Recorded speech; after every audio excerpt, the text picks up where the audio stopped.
Hello and welcome back to JLXP episode 73. We got Raz LOL in the house after a grueling, exciting best of five between CLG and C9. This weekend generally delivered kind of the way we were expecting it to. TL did beat FlyQuest. It wasn't particularly close, even though it was the 3-1, and there was a big amount of sweat after game one, for sure, when FlyQuest won. But then TL won like possibly three of the most convincing games we've seen them play this year. And then the CLG C9 game, I think, is what we're definitely going to start with. And you were on the analyst desk for that series. So what did you make of the competition and the fact that it went all 5 games? It was much better. I feel like I keep getting surprised by CLG. Maybe that's more of an issue on my initial expectation. Was your prediction 3-1 C9? Yeah, it was 3-1 C9. And for the most part, everybody had, I think there were 4 people that didn't have C9, that had CLG. Yeah. But for the most part, it was either 3-0, 3-1. I think a few people had 3-2. But people expected Cloud9 to come out in the end of the day. And yes, they did. But within those games, it felt like CLG should have won a few of those games, especially the last game. And so it's crazy. My gut feeling after coming out of it was that CLG is a real threat, an absolute threat. And I'm really interested in what their run would look like in the lower bracket. I know that's going too quickly on looking ahead. Well, but it is and it isn't. I can pull up the giant bracket right now. Okay. So they play, I don't have the right bracket. They play Golden Guardians next. Golden LaGuardia. Yeah, and then they play the loser of TBD. So maybe I can get the correct bracket. I know that one. This episode. I remember talking to the CLG guys afterwards. It's pretty much going to be the loser of 100 Thieves and T-Liquid. So that's the worst case scenario, basically. Because there was a rule change, or at least like it was a while back, the rule change where Right. they don't face the same team they lost to. Yes, to prevent the TSM Golden Guardians thing. Yes, which is really funny because now the person who I think had a hand in it, which was Jonathan from CLG, is now face to face with the consequences of his actions. I think it actually is a good rule though, because it just ensures you play the other side of the bracket. So if you're in the strong side of the bracket, you don't just get eliminated because you're in the strong side of the bracket. Once you're in loser's bracket, the bracket flips. Which it is an objectively great rule. But now that means that he's going to have to face the stronger teams. Yeah, dude. Anyone who loses the first round of these playoffs has a nearly, like, not impossible, but just an incredibly difficult road. So, because they have to win the Golden Guardians best of 5, then they'd have to win against the losers of 100 Thieves TL, but then they would still have to win another best of 5 before they're even in finals weekend. And then they would have to win 2 more best of 5s to actually get the LCS championship, because they'd be playing in like the losers final, so to speak. So 5 best of 5s from a title. Whereas if you win in round 1, you would be 4 best of 5s to win the final. And if you're a team like EG or 100 Thieves who got a bye, if they just win 3 best of 5s in a row from now, they are the champions. So losers bracket run is way, way longer than the winners bracket. Yeah, it's crazy. It's because it's an actual playoff bracket. I guess the closest you can get to that one that's equally as hard, if not harder, is the gauntlet format in the LPL. But that one is literally just a gauntlet. If you're placed at the end, that is the expectation of gauntlet, is that you're making the trek, as tough as that is. Whereas in this case, it is just a true playoff bracket that sucks. In this case for CLG, because they're gonna have to play a lot of games. So I guess for them, the benefit is that, hey, they get the stage experience. They're learning on the move. They made mistakes here, a lot of mistakes, and now they can come back next time stronger. Even talking to Palafax afterwards, he was talking about how he was really happy and surprised that after they had lost game 3 in the way that they had lost, where they felt really confident about it, and they lost in a pretty depressing way. He was really happy with the fact that the team, you're in match point against you. C9 has 1 more game to win. And everyone was really confident and like relaxed. They felt like they can win. And it's really, really rare to see that in a team of basically newer players. So that's shocking and very helpful, especially since that's their first series together in the playoffs. So it's going to be really fun. Absolutely. I'm going to work backwards through the series a little bit. So we'll start with game 5. I got actually really invested watching game 5. Yeah. Just when you watch League for 10 years, a lot of times you're going to end up just being a little bit of a passenger and wait for the big moments in the game to happen. But Yeah. like when Jensen TP'd in and got one shot, and then CLG turned that into a Baron and a comeback, I was like, holy shit. Like, Yes. CLG could actually do this. And it just drew me in so much. And then I think once Dokla got picked in the side lane, you could see CLG just like deflated. Like off of that play, that's what led to Luger ghosting in to the Fog of War. Damn, there was this Reddit comment that actually was really funny. Luger forgot about like object permanence for like a split second and just followed it up the river. That is so good. I mean, that is so funny. That's what it looked like, but I feel like either the comms or the mental in that moment were a little broken because they were just really like they'd almost forgotten it was a 4v5 because the beginning of the fight had gone like pretty well. So like we should chase. This is a win, but they just literally didn't have a Gwen.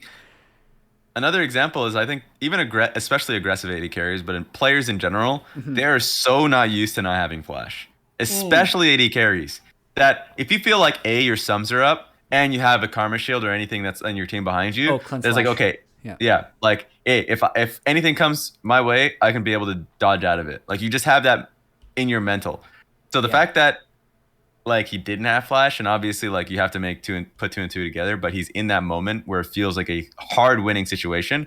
Did you discuss why he didn't take flash? Like, do you? Oh, I didn't. I should have actually. I can probably still message him because that's a really good question. I believe it would have been intentional because the flash ghost is kind of the standard for Sivir. And I feel like Sivir can just kite out Zeri almost infinitely if you don't have ghost on the Zeri. But and then he needed the cleanse because of the team comp he was up against. He didn't want to just get polymorphed by Lulu. Yeah. I think for me, looking at it, I was like, I would have rather him go flash. Just because, flash ghost. Just because I was like, okay, Poly, Poly, Sejuani, to a certain degree, maybe LeBlanc. Yes, Sejuani is a big one. I was like, I feel as though, for the most part, you should be fine with the movement speed that you're getting from Ghost and Karma to be able to dodge that or be able to position properly. I just didn't like the idea of having Ghost and Cleanse just because it is such a different way of playing the game. It is. And and Flash is also just, it's so core. You forget how much you need it when you don't have it. Absolutely. It's how I always feel. Yeah, especially at this level. The draft had some really interesting adaptations as well in this series, like even the fact that Lulu was first picked in the final game. Yeah. That Azir didn't get picked in the 1-2-3, even though it started off like last series and ended up being like a first pick throughout, was then banned for almost every game in the series, and then suddenly just gets deprioritized in the final game around bot lane picks. I felt like C9, to turn to them for a second, almost went more and more all in on Berserker like the later the series went. Yeah. Fudge had the good Kennen game. Beyond that, I thought he actually made like a few fairly big mistakes in some of the earlier games, but Sejuani was solid in the last game. Kennen was solid. And when they just gave the best enchanter to the best AD carry, that felt like he really did take over that game in the very end. Because after the throw, the gold was still like within 2,000, but you could tell the fights just weren't going to be close. Yeah. Like with how much the Sivir could just pump in those late game fights. It was crazy to watch. It was. And I think it's become a theme. I know that last year there was a central theme of supports leaving their AD carries and just basically going ham on the rest of the map and just never going back bot. Yep. Feels like this meta is the exact opposite. Whereas it is all about the bot lanes. Team Liquid is putting everything in Hansama and he's performing. FlyQuest is kind of doing the same with Johnson, and they're trying to perform on that one. That's been kind of their strategy throughout the split, I'm not going to lie. And then C9, Berserker, CLG, Luger more frequently this series, whereas in the rest of the split, for the most part, they've been putting pressure to the top side of the map, and we're just seeing a lot of Enchanter bans. I thought it was just going to be... When I saw it yesterday, I was like, okay, that makes sense when I say yesterday, I mean the first series, Yep. FlyQuest TL. I was Yep. like, okay, that makes sense. Like, to kind of gimp a lot of the options there for Johnson, so he can't win both sides of the matchup because he's willing to play Twitch into the Zeri side, and then I think he's willing to play Zeri and not, or even just like take away the Twitch options with Lulu. And they're really confident with just scaling ADs. They've done it all split long. But now it's just becoming a constant. We're even seeing Draven first picks, or not like blind picks, I mean, in Yep. the where it's like, okay, ball lane is the focus for every team we've seen thus far, and we haven't even seen 100 Thieves. That has primarily been about, not like recently, but been about FBI success. So that's gonna be a fun playoffs. This is the strategy. Yeah, I think I saw that a lot in the last week of the LEC regular season as well, where it felt like the team that had like, oh, Zeri Yumi. And you and I were even watching an LPL VOD where EDG versus, I believe it was RNG. Oh, RNG, yeah, Zeri just gets 2 kills at the Rift Herald fight, and you're like, yeah, okay, this game might be over. yeah. Like if you're a good enough hands carry and you have an enchanter, it's like you're already bringing cleanse in a lot of cases. Your enchanter will give you the extra 1,000 health of shielding throughout a team fight, especially if it's Lulu. You're going to be faster, do more damage, and give you an extra cleanse. There's just no counterplay to that strategy when you get the few kills. Like the counterplay would be pick Draven and smash into the ground. And also Callista is permabanned, and we saw why in game 1 when Berserker just ran the server with Callista. Oh, and Ashe. The Callista Ashe was so dirty. And then It was so good. Then in game 4 we got to see why you don't play support Ashe. Because he was just they were the game 4 was actually such a fun game for CLG to kind of continue working back on the series a little bit when CLG with their backs against the wall just go back to Poppy. Yes, they do get the Zeri, but then Akali Yone, and even though Dokla's Akali fell like at 1.90 CS down to Renekton, because the backline of C9 was just Azir, Ashe, Draven, he just went to town on him. Like, one shot whoever he wanted, and Palafox's Yone could do the same thing. They just looked like they had so much fun in that game 4, and that was the CLG style, but were kind of unable to put together the same thing in game 5. But to go back to it, like, how'd you feel about the rest of the series, like game 4, game 3, game 2? It was really fun. To the points that you kind of mentioned. I think the First Renekton blood pick in every game was like before 3 minutes. Yes. They just kept every single game something happened. The level 1s were just straight up bangers. And I actually really thought that, I think this was the game actually. Yes, this was the game that the level 1 came through from C9. And then they invaded blue side, I'm pretty sure. Main point was, oh no. Oh, I see what happened. This is the game where, yes, Blabber did invade. And then he crossed.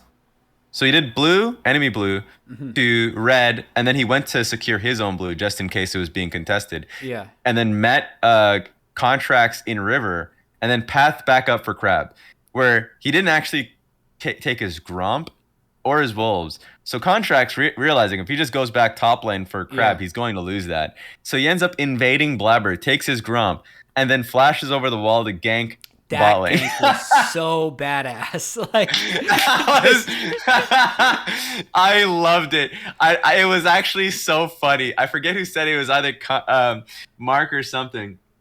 Where it's like the counter to Blabber's insanity is just being more insane. it's just being crazier, and it was just so funny because it was a great way to get himself back into the game, because otherwise he's just losing out immediately. I didn't like the Poppy first pick at all. But hey, the gank was beautiful. He got his Zeri Luger a humongous lead, and the game was saved for him. And then he just kept going back bottom.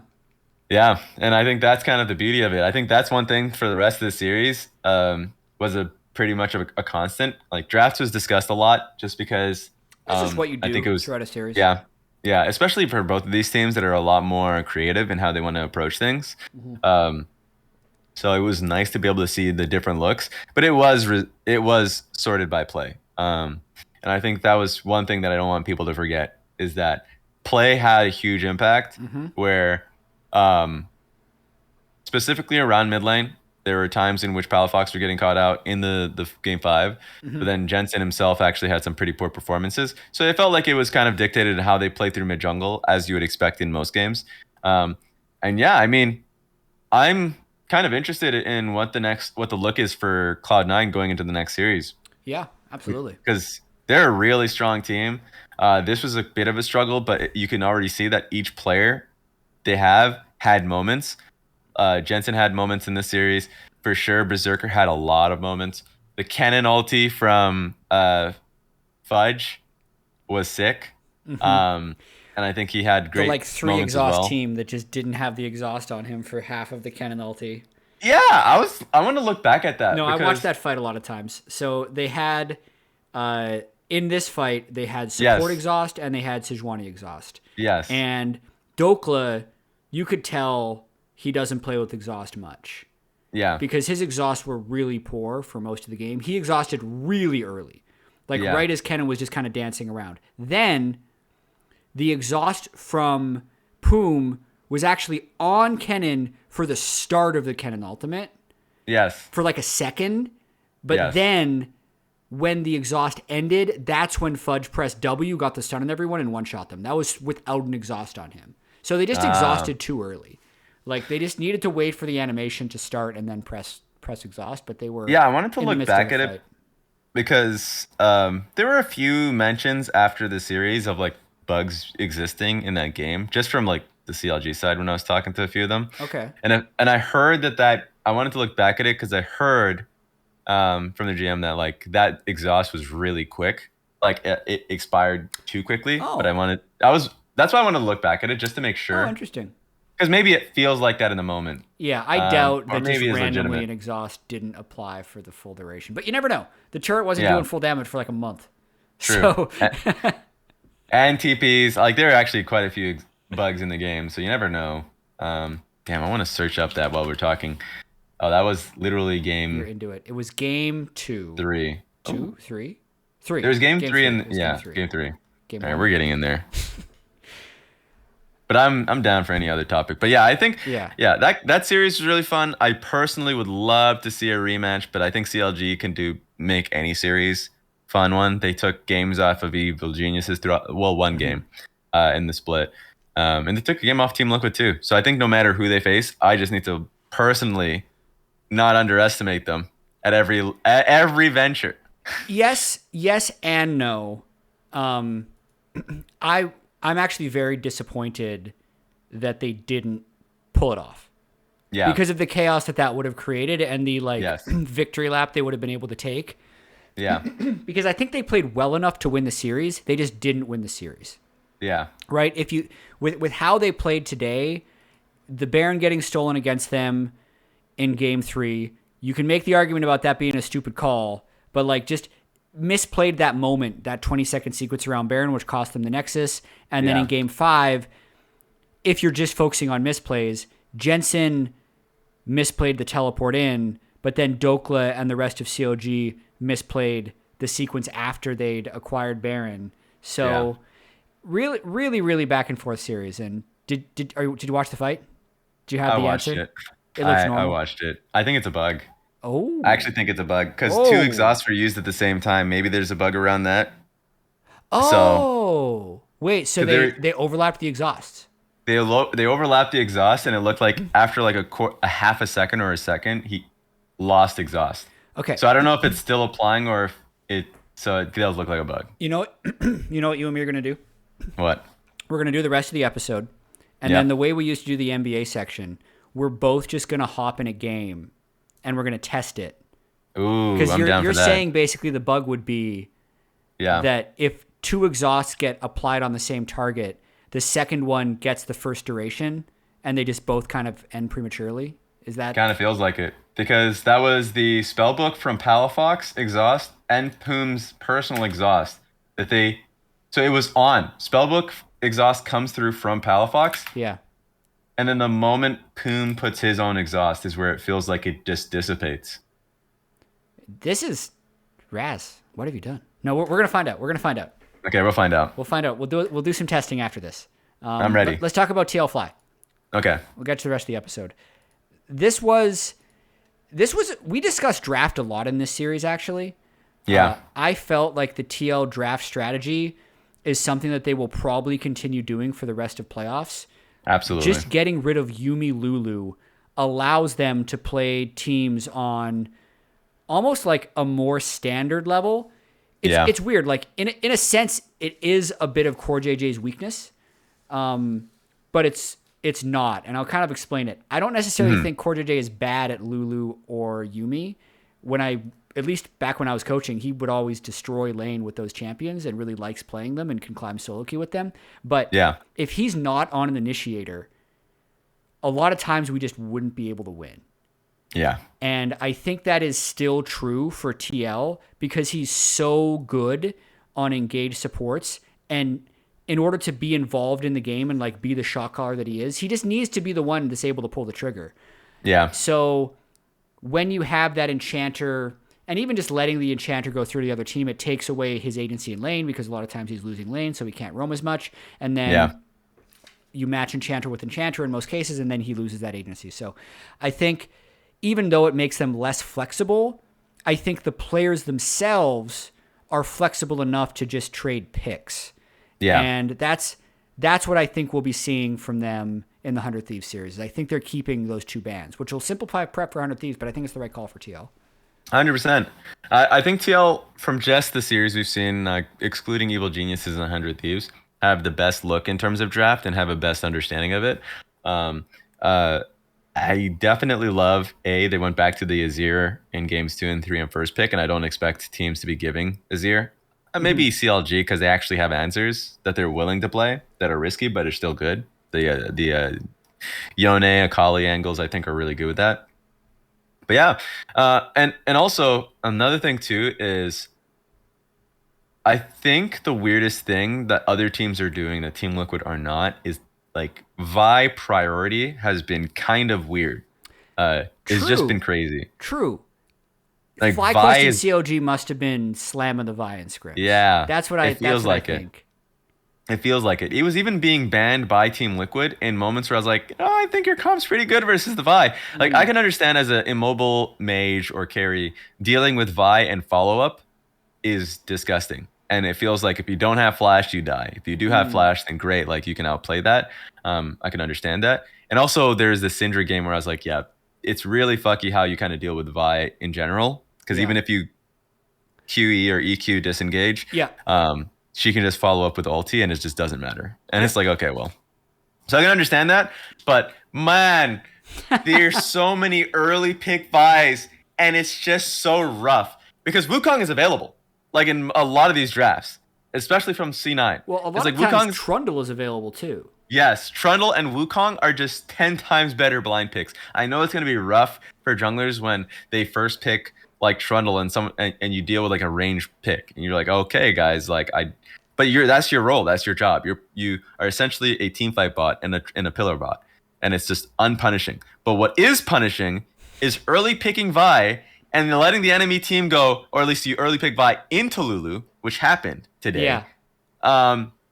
And they're like, oh great, so we're gonna pick Silas to steal your ulti, and we're gonna pick Trundle so you can never engage on us, so we can just literally bite you, pillar you, and you're stuck in our enemy team. Yeah.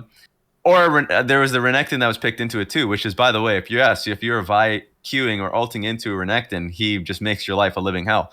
There are so many picks in the game right now that destroy Vi whenever she's trying to engage, and it doesn't make sense as a blind. I think Evil Geniuses did a good job in the regular season last few games where they picked Vi in 4-5 because they saw the enemy team and it's like, oh, this is an answer into Yumi comps very clearly. It makes sense. Because you want to be able to kill like a well-protected immobile AD, and they don't have ways to kind of stop and buff, like basically stuff the attack that you're having. But now it's just being picked on default as a blind pick, and it's awful. Good rant. There it is. Yeah. I think, to Devil's Advocate, people just really love it to snowball their carries. True. And it's going to be trash in team fights. And it is good at soloing Drake. True. Because the Denting Blows does a large amount of percentage health and shields you. And you can stack Drakes and then you gank for the carry, and it's one of the Yeah. most guaranteed ganks. But if those things don't happen, it's bad. It's really tough. Real bad. It's really tough. It's funny, actually, making the point about soloing Drake. That's probably one of the hardest things since the changes. Yeah, and Vi does it no problem. Yeah, that's true. Yeah. Forgot about that But so does aspect. Trundle, for what it's worth. Trundle's really good at soloing Drake as well. Okay. Trundle's the king. Santorin's gonna get that championship. Don't need to do a full preview of next week's matchups, but FlyQuest, like what happens is FlyQuest and CLG drop to losers bracket, and then they play the 7 and 8 matches. Generally speaking, those 7 and 8 seeds have not fared well in this new format. Yeah. What are the chances that you think Golden Guardians or TSM are able to pull an upset here? Really low. I agree. I just think it's I agree. barely exists. I think they've had so many problems. The closest we've ever had was, unironically, I think, well, maybe it's before my time, but from since I've been here, like last year, there was a lot of rumblings about IMT when they had Gyoto on that team. Because I thought they had great players. I thought they were playing a great way. I thought they were developing really quickly. And there was the rumblings of, oh, they're really killing it in scrims versus this team that's in the top bracket. So I was like, oh, maybe. Yeah. But now we're back in reality where 7, 8 just actually blows. Well, also their wins were so much lower during the regular season. And then COG looked so good and versatile in their best of 5. Yeah. FlyQuest they honestly had 3 really poor games, but their game 1 was very good. So I still expect them to be able to take down TSM. I kind of feel like that's the closer series. The TSM one's going to be closer. I think that time was working against TSM because they just didn't have a lot of time with their teammates. Yeah. And I expect the hard conversations, which every team should have, has been had. So I'm rooting for them. Honestly, I think Spica, Maple, especially, have been performing well throughout the split and are deserving of so many more wins, but obviously things happen around them. And so now they get the opportunity to show what they've been able to do with Chime and Instinct. There are so many, but yeah, Chime, Instinct, and Solo has actually been performing really well in the top lane in the last week and a half, I think. So that is going to be a fun series. I actually think that TSM could upset. I need to watch more VODs to just figure out if I want to land on that in a prediction. Yeah. But currently, I have more faith in FlyQuest. But I can imagine that Team TSM can go into the next stage. Absolutely. And you and me are going to have a pretty busy week. Yeah, we will. We're shooting a skit tomorrow. Yep. Then the planning is generally done on Wednesday for the upcoming week. And then there's Thursday, Friday, Saturday, Sunday best of 5s. Yeah. So LCS is in full swing, man. We are back at it. Yeah, we're back at it. So I know there was one more thing you wanted to discuss in this episode, and this was Abbe and his All-Pro case. Yes. And for the background here, he was 4th place in All-Pro voting.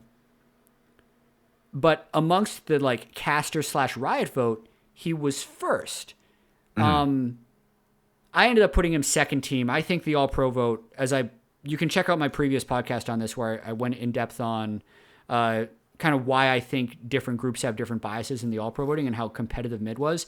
But what I also want to do for the viewers, so I don't churn anybody super hard, that's about it for how much we're going to be talking about the playoffs. I want to get you going on this Abadaga point, and I'm going to try and figure out if I can test this bug with you. Oh, that'd be great. great. I can't, then I'm going to leave it as a top point in the description of it's a bug or not. But I actually really want to do this right now. So I love this. Let me hear. I've heard part of your Abadaga point. I think I know what you're saying, but let the viewers know your Abadaga theory. Okay, perfect. So for me, I want to make it a case about a player that was once in the league that actually made it first team All-Pro. And it was a really tough case. I think a lot of people were talking about it. There was a huge sell on the player, and the player was named Jizuke. Jizuke had his first 2 weeks. I forget if it was spring and summer. I think it was summer. It was trash. He had a really rough 2 weeks. And this was in the time where co-streaming was a big thing throughout every week. And so every co-streamer was basically just saying, oh, Jizuke is trash. Oh, he's playing really dog shit, blah, blah, blah. They were basically... his reputation was already a sink or swim player. And so the fact that he was sinking so early, there was already a narrative being created about him. But then, after those 2 weeks, he started to play really fucking well. And because anybody that knows Evil Geniuses and the coaching staff that they have, I say propaganda machine. I think like when their players are doing well, they talk about it on socials. Like Yep. their general managers out there, their coaches are out there. They are The good praising way their of saying player. that is like they're very supportive of their players. And Exactly. Peter Dunn, I don't know how he does it, but he is in every Twitch chat. And he's Yes, he he's is. able to, anytime someone speaks about EG, it's like the signal goes up there. and here he comes. He's actually great to talk to, but he's just like he's always around. If there's a hotline league happening, He's he's there. there. He's aware, and if there's anybody talks about his players, he's typing, right? Yeah. And even if his player was performing poorly in a game, he will vocally get out there and say, yes, we want our players to play in this way, and we are supporting him in doing this so. And even if they make a mistake or something or are taking it for the team, he will highlight that frequently. Yeah. That's something that Evil Geniuses do a really good job at. When their players are performing poorly, they're out in defense of them. And when they're doing well, they are just banging the drum. Who was banging the drum of Abbe? Abbe had a very similar first 2 weeks. His first week was like poor in lane. His team fights were good, specifically versus TSM on his Ahri. He had the game-winning charm on both tactical and then later on Maple. But regardless of that, his first 2 weeks, you take a step back, poor, really poor. Week 3 onwards. Now, I'm not a stats person. Most of the time, I do not care about stats. But I think it's fair to be stat informed rather than stat driven. I'm not going to look at the stats and say he's first at everything, therefore he's God's gift on earth, right? But I'm going to look at the stats and look at the laning phase and say, okay, what does this actually mean? And I think, and he has been stellar statistically from week 3 onwards, statistically. And you watch his games, and he is absolutely killing it. Specifically when he went up against Jojo Pion, and it wasn't that long ago. He killed that laning phase. He actually had one of the best lanes he had, Azir versus Ahri. And then from that point forward, he had the Silas game that I cannot forget. I can't remember at this point who was going up against. CLG. It was actually CLG. That he was incredibly fed on. He had an Ahri game, if I remember. But anyways, main point is, it felt like every week from that point, he had a real case. Yep. That he was killing it in those games. And maybe he had one game that was off. I had a feeling about one of them. But he was probably the most consistent mage mid laner. Next to, you can make the case of Bjergsen. And he was not in all pro. Not at all. 14 not on and the 4. first 3. Yeah, as a team as well. And so for me, I take a look at that, and I can understand how, the player's perspective, because players will see how, just whatever's happening behind scenes in scrims, right? And they will make their gut check, hey, this guy destroyed us in scrims, or from when we played them on Sage, he was insane, or something like that. But in terms of just watching the games and what's been happening on stage, Abbe, he doesn't need to be first. I voted him first. I thought it was really tough of a vote. But first, second, third, anywhere, I think it was a tragedy that he was not on the list. And I think a good portion of it comes to promotion. I think. You're right.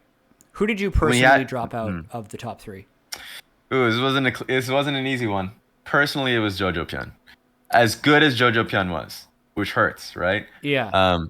But I just thought that, hey, based off his play style, which is, I think, a good style of play, and I'm ignoring stats because usually that play style does not work well with stats, right? I think anyone that makes a statistical argument for why Jojo Pion is bad is not looking at the game. Yep. But just based off his games, he had some good games, and he was roaming quite well. Or there were some games, specifically the Abadaga one, where I felt like he just wasn't performing well. But those are very few. Very few. I just think the competition around him was really tough with Bjergsen, Tukui. Bjergsen had a spectacular split. Tukui was a POG leader and was hard carrying FlyQuest in a lot of his games. It felt like if he wasn't on the list, it would be a shame, honestly. Yeah. It would be a shame if he wasn't on the list. It would be a shame if Bjergsen wasn't on the list. And then the next one, I was like, okay, Palafox is fair, but I had him as 4th. Yep.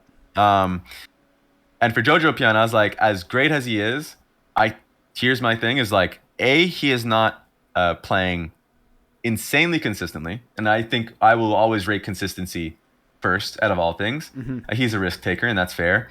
And a lot of the he's winning a lot, and I think that's what a lot of people are looking at. I think a lot of people looking right now is like how well the team is doing as a whole, which is why when you look to all pros across the globe, Yeah. 4 people, or even 5 people who are hitting first team. So I'm just not in the position. I'm not in the opinion that because someone is performing, or at least someone's team is performing well, they need to necessarily be the person that's highlighted. But I'm not. I'll say God, I go will for it. say that the hardest thing in League is to find the player who isn't performing on a winning team or Yeah. find the player who is doing the right thing on a losing team. That is the hardest thing to do in League, which Yeah. is why you end up seeing the first place in, like, for instance, my first team was the first team that ended up getting voted in. Like, I had JoJo in first because even though he was inconsistent, I just thought the sacrifices he was making were a large part of Yeah. their success. But at the same time, like, I wasn't willing to, like, make the call of, oh, JoJo is enabling Inspired or Inspired is popping off and JoJo is average. Like, I'm just, they're too intrinsically linked that I haven't been able Yes. to separate them. But I understand Yeah. what you're saying, right? Especially with the Abadaga point and first team first places of the past compared with the way he performed now and the difference in the promotion they were getting from not just Yeah. their own org, but the way that spreads and has other people talk about it. Yeah, and I'm not mad or upset at all with Jojo PM being on the list. I'm happy for him. Like, I think it's amazing that like it is the first time a North American player has been first All Pro. Yeah. Which That is amazing historically. I don't believe there was first team All Pro back in like 2013 summer where it would have Yeah. been high, or Yeah. 2013 spring where it would have been like Reggie or Mandatory Yeah. Cloud or someone. Like, there were a lot of NA mids that would have had it early on had the awards True. been more fleshed out. But especially like since 2015, it's been like 7 years running. It's actually quite an accomplishment. Yeah, so it is something that people should celebrate. Absolutely, Yeah. the fact that he is a rising North American mid that is already seen by many, especially players, as the best mid laner. That is huge. That he gets that much respect. So I don't want to take that away from him. That's why I enjoy the fact that we have 4 incredibly strong mids. And I would say 5 for Jensen because I know he will turn it on for playoffs. He was playing really well during the regular season, but he obviously had like the coin term, the one we had of gents on, gents off. Yeah. So I think it's good for the game. I'm fine with it. I just think that it sucks that for me, it felt like it was promotion of a player Yeah. that kind of made it so Abadaga wasn't put on the list. Yeah. I will also say, for me and my knowledge of the software I'm using, it's too scuffed to test the exhaust now. I think Damn. we're gonna test them after. I'm gonna figure out if we it will be the very top comment in the YouTube description and the Spotify description whether or not we found the bug or not. But I think that's going to wrap up this podcast. You and me are going to stick around. I just don't want to Yes. have like 50 minutes of scuffed recording where I show my desktop to get this test done. That's fair. That's Wouldn't fair. be that entertaining. So thanks everybody for watching. Raz, thank you once again for joining on JLXP, and I will see everybody next time. Peace.